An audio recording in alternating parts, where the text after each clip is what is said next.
Good morning, all of you. I welcome you all in this new lecture.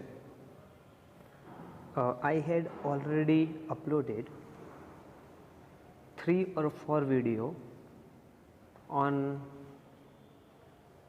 active voice and passive voice. I hope that you all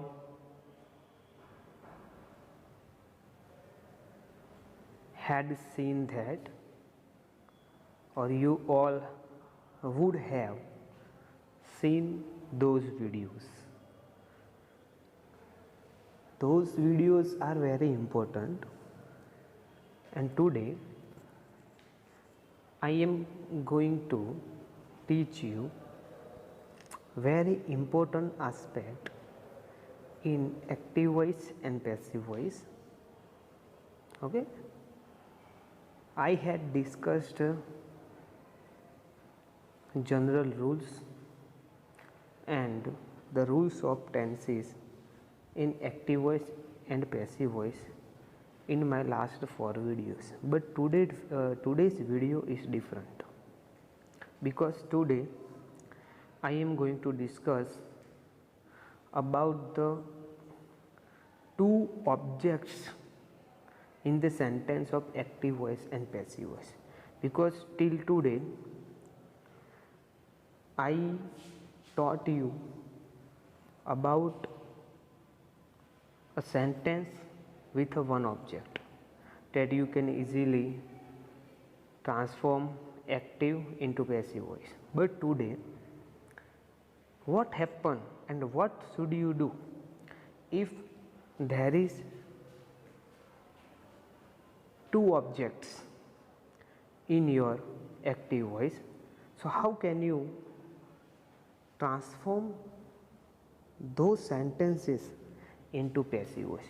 Because active voice and passive voice, okay, I have told you about that, so there is no need to discuss further about what is active voice, what is passive voice. Okay, so as you know me, I am Sagar Vyas here with you, and today's topic is 2 objects, active voice and passive voice.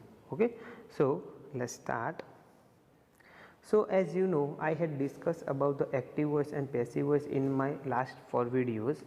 So you can see that active voice and passive voice depends on a tense. Okay, that the sentence of active voice is in simple present tense. Okay, so you can transform into put helping verbs is MR, and then you should put past participle, then object which is transformed from subject, and then other words. Okay, but if there is two object, okay, now I speak in Gujarati. બે કર્મ હોય, વાક્યમાં બે કર્મ હોય, તો એ વાક્યને આપણે પેસિવ વોઇસમાં કેવી રીતે ફેરવી શકીએ? તો એના માટેનો આપનો આજનો વિડીયો છે, તો આપ સૌ લાસ્ટ સુધી આ વિડીયો જોશો. So passive of verbs having 2 objects, બે objects વાળા verb. There are 2 ways to change this kind of sentence into passive. Okay, હવે એક બંને કર્મથી સેન્ટેન્સ બદલાય છે. ઓકે, એટલે કે પેસિવ વોઇસમાં ચેન્જ થાય છે. Either the indirect object and or the direct object become the subject in the passive sentence. તો આપણને ખબર છે કે જ્યારે આપણે એક્ટિવ વોઇસમાંથી પેસિવ વોઇસમાં ફેરવીએ છીએ ત્યારે એક્ટિવ વોઇસનો જે કર્મ છે એ પેસિવ વોઇસનો સબ્જેક્ટ બની જાય છે, અને જે એક્ટિવ વોઇસનો સબ્જેક્ટ છે એ પેસિવ વોઇસનું કર્મ બની જાય છે. ઓકે, સો આપણને એ તો પણ હવે વાક્યની અંદર 2 કર્મ આવે છે. કોઈ વાક્ય એવું આવી જાય કે જેમાં 2 કર્મ હોય તો તમારે શું કરવાનું? સો આ એક કર્મને ડાયરેક્ટ એટલે કે પ્રત્યક્ષ કર્મ અને બીજા કર્મને પરોક્ષ કર્મ તરીકે ઓળખવામાં આવે છે. તો ડાયરેક્ટ કર્મ અને ઇનડાયરેક્ટ કર્મ. ઓકે, તો એક અહીંયા વાક્ય આપેલું છે, ધ્યાનથી સાંભળજો. આ જેટલી પણ સ્લાઇડ હવે આપ આ વિડીયોમાં જોશો એ વિડીયોમાં મોસ્ટ ઓફ જે વાક્ય હશે એ વાક્ય તમે જોજો સાદા ભૂતકાળના જ વાક્ય આપેલા હશે.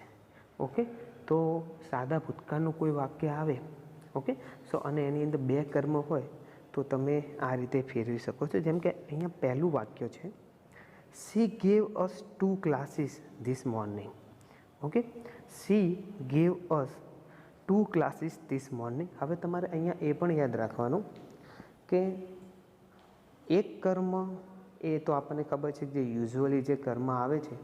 બીજું કર્મ હશે એ મોસ્ટ ઓફ પ્રોનાઉન હશે અને પ્રોનાઉનનું કર્મણી વિભક્તિ હશે. જેમ કે મી હશે, અસ હશે, ધેમ હશે. ઓકે, અને બીજું યુઝ્યુઅલી જે કર્મ હોય છે એ કર્મ હશે.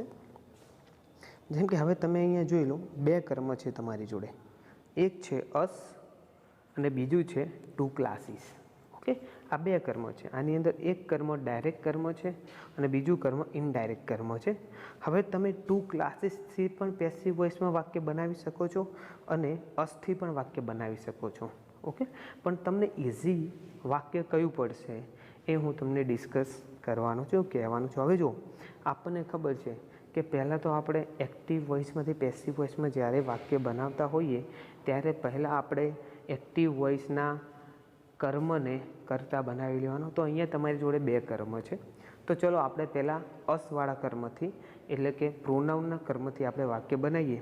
તો હવે અસ છે, મી છે, ધેમ છે, આ બધા જ્યારે કર્તાનું સ્વરૂપ લે છે ત્યારે એ કર્તરી સર્વનામ બની જાય છે. જેમ કે કર્તરી સર્વનામ કયા છે? I, we, you, they, he, she it. Okay, so simple છે.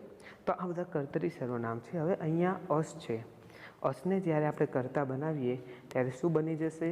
વી. ઓકે, એટલે કે અમે. સો વી, હવે અહીંયા વી આવ્યું, વી એટલે અમે. અને વાક્ય પણ જો સાદા ભૂતકાળનું વાક્ય છે તો તમે અહીંયા વી અને હવે બનાવવાનું છે વી વેર. વી જોડે શું લાગે સાદા ભૂતકાળમાં? વી વેર. અને પછી તો આપણને ખબર છે કે ક્રિયાપદ આપ્યું હોય, અહીંયા ભૂતકાળનું ક્રિયાપદ છે, આપણે પાસ્ટ પાર્ટિસિપલ એટલે કે ભૂતકૃદંત મૂકવાનું છે. સો વી વેર ગીવન. હવે અહીંયા ગીવન પછી જે મેઇન કર્મ છે, મીન્સ કે પછી જે બીજું કર્મ વાક્યમાં આપેલું છે એ તરત મૂકી દેવાનું છે. શું વાક્ય બને? We were given 2 classes. 2 classes by. તો બાય તો આપણને ખબર છે જો ચોક્કસ કરતા આપ્યો હોય તો આપણે બાય ફરજિયાત મૂકવું પડે છે. By her. હવે સી છે. ઓકે, તો મેઇન કરતા કોણ છે? સી. તો એ શું બની જશે? કર્મ. By her this morning. અને આ ધીસ મોર્નિંગ એ અન્ય શબ્દ છે. તો ખબર પડી, we were given 2 classes by her this morning. Okay, હવે બીજા કર્મથી વાક્ય બને જેમ કે 2 ક્લાસીસ. Okay, 2 classes. તો 2 ક્લાસીસને આપણે આગળ લઈ લીધું. હવે 2 ક્લાસીસ એટલે કે 2 વર્ગો. તો એ શું છે? બહુવચન છે. હવે બહુવચન હોય તો આપણે વેર મૂકવાનું, એક વચન હોય તો આપણે વોઝ મૂકશું. સો 2 ક્લાસીસ વેર. હવે ગીવન તો ગીવન 2 અસ. હવે તમારે અહીંયા આ ખાસ સમજવાનું છે, ઓકે, કે તમારે એક વધારાનો શબ્દ એડ કરવાનો છે વાક્યના અર્થ પ્રમાણે. ઓકે, જેમ કે 2 classes were given to us. 2 classes અમને આપ્યા, તેણીએ અમને સવારમાં 2 ક્લાસીસ આપ્યા, એટલે 2 કલાક ભણાવ્યું અથવા 2 ક્લાસીસ ભણાવ્યા. તો અહીંયા 2 અસ આવશે. 2 અસ. ઓકે, તો અહીંયા તમારે 2 શબ્દ મૂકવાના હોય છે. જો કોઈના માટે હોય તો ફોર હોય. ઓકે, કોઈ જેમ કે હું એક વાક્ય કહું, my brother about me new shirt yesterday. Okay, મારા ભાઈએ મારા માટે નવો શર્ટ ગઈકાલે ખરીદ્યો. તો આની અંદર મી અને શર્ટ, ધ શર્ટ બંને કર્મ છે. ઓકે, સો મારા માટે તો અહીંયા ટુ છે, એની બદલે આપણે ફોર મી એવું આપણે લખી દઈએ.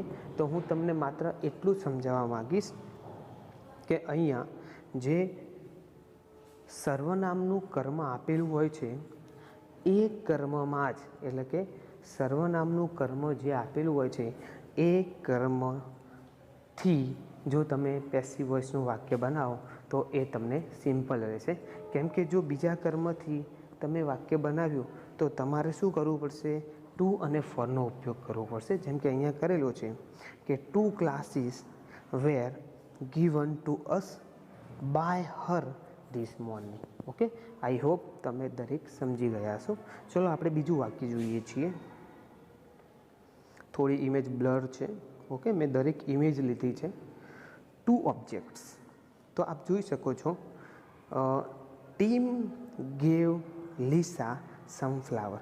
હવે અહીંયા 2 કર્મ છે. જો આ પણ સાદા ભૂતકાળનું વાક્ય છે, આપ જોઈ શકો છો. હવે અહીંયા જુઓ, ટીમ ગેવ લીસા, તો અહીંયા લીસા પણ કર્મ છે અને સમ ફ્લાવર્સ પણ કર્મ છે. ઓકે, તો હવે કદાચ તમે પાછળ કોઈ શબ્દ ઉમેર દો, yesterday, 2 week ago, next last year. Okay, so તમે જોઈ શકો છો કે Tim gave Lisa some flower. હવે તમે જો સમ ફ્લાવર દ્વારા જો પેસિવ વોઇસનું વાક્ય બનાવવામાં આવે તો શું થાય? તો જો સમ ફ્લાવર્સ, હવે એ પણ બહુવચન છે, તો સમ ફ્લાવર્સ વેર ગિવન ટુ લીસા. જો અહીંયા તમારે ટુનો ઉપયોગ, કેમ કે ફ્લાવર કોને આપે છે? લીસાને. To Lisa by Tim. Okay, so તમારે અહીંયા ટુ અને ફોરનો ઉપયોગ કરવો પડે છે. પણ જો તમે લીસા દ્વારા જો વાક્ય બનાવો તો માત્ર તમારે શું કરવાનું? લીસા વોઝ, હવે લીસા એક વચન છે, સી છે, છોકરી છે. ઓકે, તો એની જોડે વોઝ મૂકવામાં આવે. Lisa was given some flowers, direct મૂકી દેવાનું છે. પાસ્ટ પાર્ટિસિપલ પછી ડાયરેક્ટ જે કર્મ હોય મૂકી દેવાનું. સમ ફ્લાવર્સ બાય ટીમ. ઓકે, સો અહીંયા પણ એકદમ સિમ્પલ છે. તો તમને હવે ખબર પડી ગઈ હશે કે વાક્યની અંદર નામ અથવા સર્વનામવાળું જે વાક્ય આવે એ વાક્ય દ્વારા પેસિવ વોઇસમાં જે વાક્ય બનાવીએ છીએ તો એ આપણને સિમ્પલ વાક્ય બની રહે છે. ઓકે, પછી એક બીજું છે, જેમ કે મેરી ગેવ જો અ રિંગ. મેરીએ જોને એક રિંગ આપી. તો અહીંયા જો, JOE અને અ રિંગ બંને કર્મ છે. જો હવે અહીંયા લખેલું છે કે મેરી સબ્જેક્ટ છે, ગેવ ક્રિયાપદ છે, જો ઇનડાયરેક્ટ ઓબ્જેક્ટ છે અને અ રિંગ એ ડાયરેક્ટ ઓબ્જેક્ટ છે. તો અહીંયા તમે જોઈ શકો છો કે એનું પેસિવ શું થાય? તો અ રિંગ, જો રિંગ દ્વારા બનાવીએ તો શું થાય? તો અ રિંગ વોઝ, હવે અ રિંગ એક વચન છે, તો અ રિંગ વોઝ ગિવન ટુ જો, હવે જોને આપે છે. ઓકે, સો ગિવન ટુ જો બાય મેરી. ઓકે, હવે અહીંયા બીજા કર્મ દ્વારા વાક્ય બનાવેલું નથી, પણ જો આપણે બીજા કર્મ દ્વારા વાક્ય બનાવવું હોય તો કઈ રીતે વાક્ય બને? તો વાક્ય કઈ રીતે બને? જો, એ પણ એક વચન છે, Joe was given a ring by Mary. Okay, Joe was given a ring by Mary. તો એ રીતે વાક્ય બને છે. ઓકે, ફરીથી સાંભળો બીજું વાક્ય કે Joe was given a ring by Mary. Okay, so આ રીતે વાક્યનો યુઝ થાય છે. આ રીતે તમે એક્ટિવ વોઇસમાંથી પેસિવ વોઇસમાં 2 કર્મવાળા વાક્યને તમે ફેરવી શકો છો. Rewriting an active sentence with 2 objects in passive voice means, એનો મિનિંગ શું થાય? 2 ઓબ્જેક્ટવાળા વાક્યને પેસિવ વોઇસમાં ફેરવવું છે તો એનો મિનિંગ શું થાય? 1 of 2 object, બેમાંથી એક કર્મ becomes the subject. એ તો આપણને ખબર છે કે બંનેમાંથી એક કર્મ આપણે સબ્જેક્ટ લેવાનો છે. તો અધર વન રિમેન એન ઓબ્જેક્ટ, અને બીજો તો એમને એમ રહેવાનો છે. એટલે કે 2 કર્મ છે, એમાંથી તમે એક કર્મ દ્વારા વાક્ય બનાવો એટલે કર્મ શું થઈ જાય? કર્તા, અને એક કર્મ તો એમને એમ રહેવાનો છે.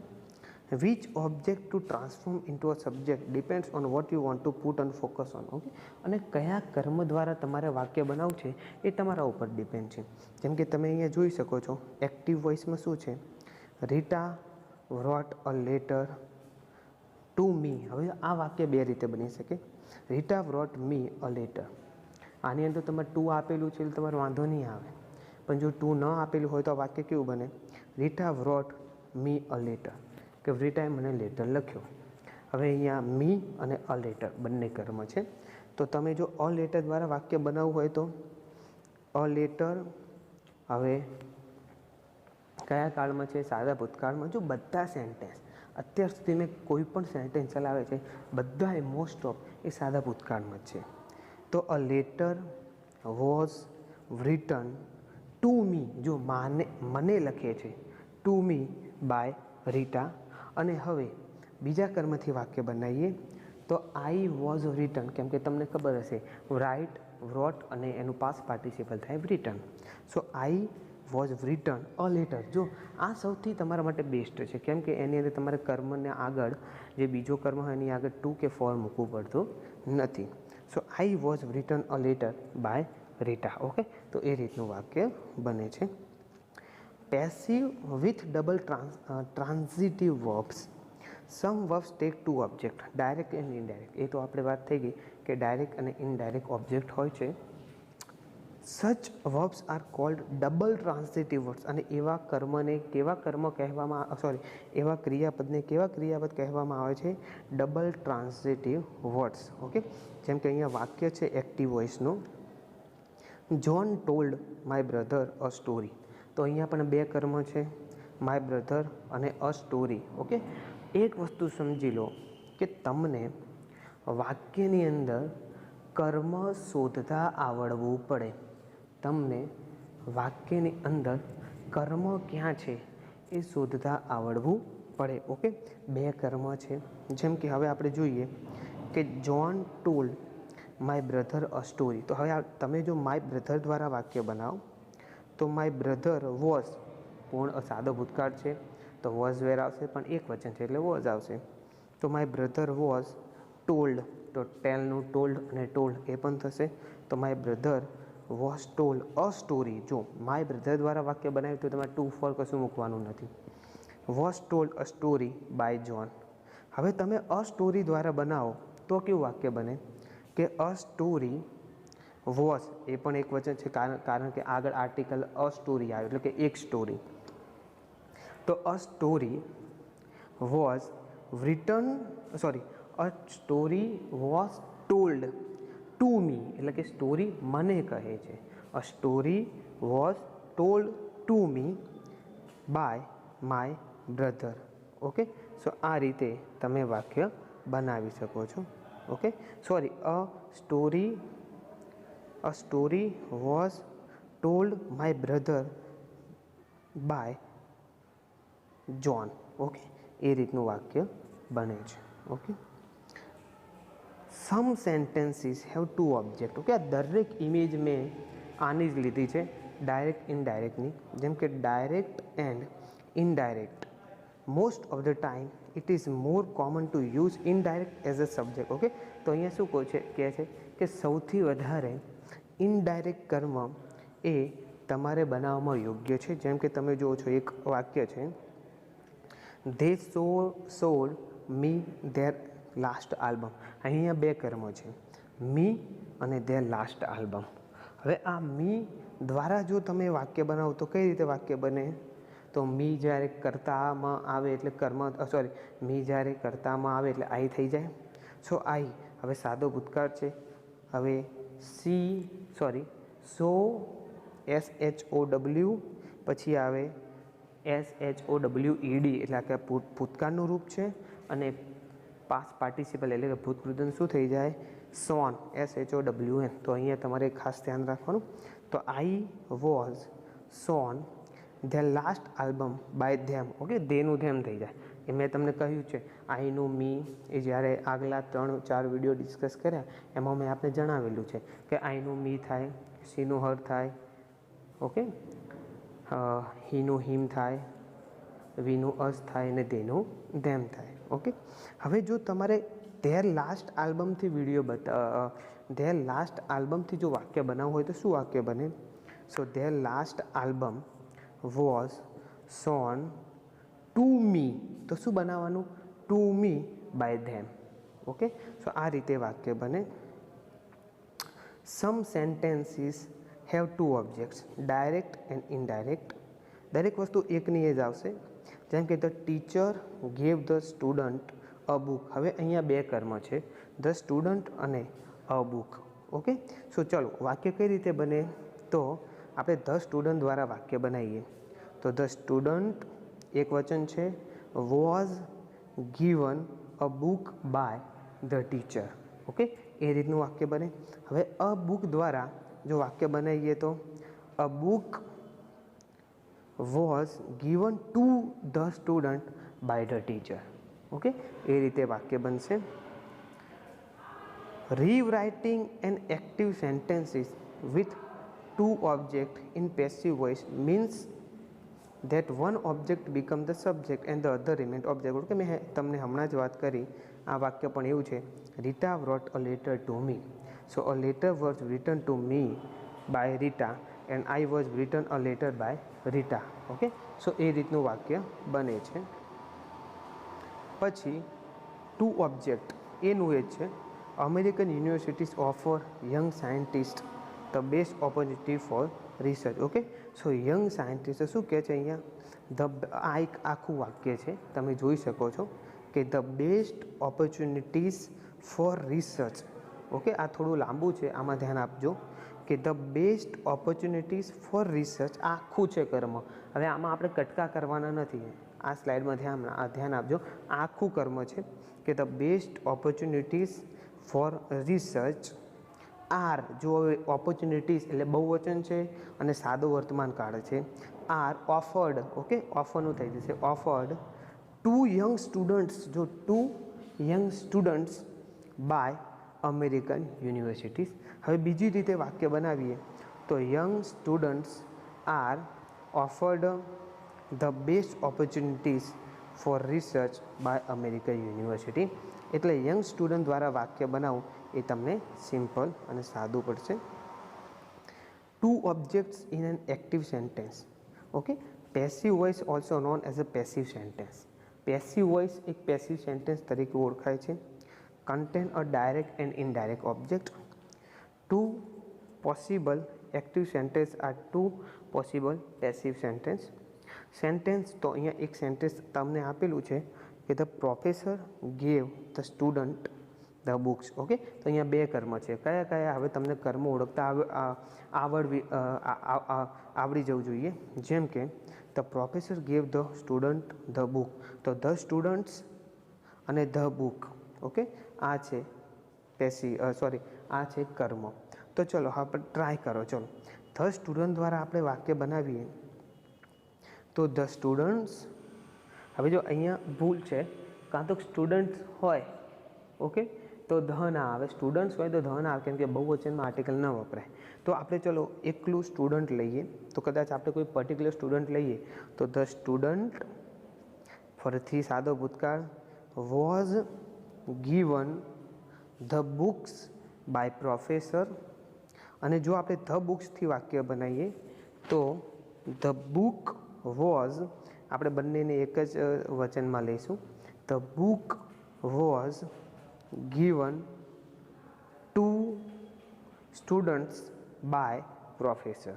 Okay, so normally the indirect object is a person where the direct object are things. જો અહીંયા જો આ સ્લાઇડમાં તમને ક્લિયર થશે કે મોસ્ટ ઓફ ઇનડાયરેક્ટ કર્મ કે જેના દ્વારા આપણને વાક્ય બનાવવામાં ઇઝી પડે છે, હંમેશા કોઈ વ્યક્તિ હશે, કદાચ નામ આપેલું હશે, કદાચ સર્વનામનો ઉપયોગ થયો હશે અથવા કલેક્ટિવ નાઉન્સમાં ઉપયોગ થયો હશે.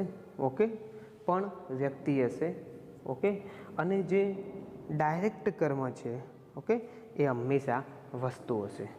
Okay, example the professor gave the books two the student. તો અહીંયા તમે જોઈ શકો છો કે પછી આપણે જે આગળ જોયું હતું એ જ હતું કે Rita wrote a letter to me. તો letter was written to me by Rita and I was written a letter by Rita. Okay, હવે એક નોટિસ છે. As you can see in the example, adding by Rita does not sound very elegant. That is why it is usually dropped. Okay, એટલે એ રીટાને આપણે drop કહીએ છીએ કે એનો sound means કે જ્યારે વાક્ય આપણે બનાવીએ છીએ ત્યારે આપણને યોગ્ય નથી લાગતું. ઓકે, તો આ થોડા વાક્યો છે. રિચલ, જો હવે અહીંયા તમને શું બતાવે છે કે અહીંયા તો બધા કરતા એ આપેલા છે, પણ અમુક સમય જેમ કે પહેલું વાક્ય છે ઓકે કે Rachel will give you some advice. હવે આની અંદર પણ બે કર્મ છે, સમ એડવાઇસ એન્ડ રિચલ. હવે આની અંદર તમારે કામ કરવાનું છે કે બે કર્તા છે, એક કર્તા દ્વારા વાક્ય બનાવેલું છે અને તમારે તમારી રીતે બીજા કર્તા દ્વારા વાક્ય તમારી બુક્સમાં અથવા નોટ્સમાં તમારે બનાવવાનું છે. જેમ કે એક વાક્ય છે Rachel will give you some advice. તો અહીંયા યુ અને સમ એડવાઇસ બંને કર્મ છે. તો સમ એડવાઇસ, હવે અહીંયા જો સાદો ભૂતકાળ છે તો યાદ કરો સાદા ભૂતકાળમાં વિલ બી, તો some advice will be given to you by Rachel. Okay, Rachel એ રીતે આવશે. પછી I sent him a letter. So a letter was sent to him by me. The police officer showed us the way. So the way was shown to us by the police. Our neighbour give me a lift. તો a lift was given to me by our neighbour. Okay, by લખેલું નથી પણ તમારે by લખવાનું છે. Okay, and we have asked him a favour. So a favour has been asked of him. જો હવે એક સામાન્ય નિયમ છે કે અહીંયા બાય અને બાય તમે ન લખ્યું હોય તો પણ ચાલે, પણ સામાન્ય રીતે તમે કોઈ પણ વાક્ય જોશો કે જેની અંદર કરતા ચોક્કસ હશે, આપણે બધા કરતા ચોક્કસ છે તો હંમેશા બાય લખવાનું. ઓકે, તો by us, by me. Okay, એ રીતે તમારે લખવાનું છે. ઓકે, તો અહીંયા આપણો આજનો વિડીયો પૂરો થાય છે. આઈ હોપ કે તમે આખો વિડીયો ધ્યાનથી સાંભળ્યો હશે. ઓકે, કારણ કે જો આની અંદર કોઈ મિસ્ટેક હોય તો તમને મારો કોન્ટેક કરવા વિનંતી. આ વિડીયો સાગસ એજ્યુકેશન બાય સાગર વ્યાસ આ ચેનલ ઉપર અપલોડ થઈ જશે, આપના ગ્રુપમાં પણ આવી જશે અને આપણા ગૂગલ ક્લાસરૂમમાં પણ અપલોડ થઈ જશે. તો આપને વિનંતી છે કે આપ વિડીયો જોઈ લેશો. હવે એક્ટિવ વોઇસ અને પેસિવ વોઇસમાં આપણે માત્ર એક્ટિવ વોઇસ અને પેસિવ વોઇસના પ્રશ્નાર્થ વાક્યને, એટલે કે એક્ટિવ વોઇસના પ્રશ્નાર્થ વાક્યને પેસિવ વોઇસમાં કઈ રીતે ફેરવવા એ વિડીયો એક તમારો હવે આવશે. પછી આપણું એક્ટિવ વોઇસ અને પેસિવ વોઇસનું પ્રકરણ એ આપણે પૂરું કરી દઈશું. Okay, so thank you very much and please I request you to all, please watch the video. Okay, and if you will find any error, any problem, any question which you want to ask me, so you can call, message me anytime. Okay, I am available for you 24/7. Okay, so thank you very much. We will meet in our next lecture. Okay, thank you.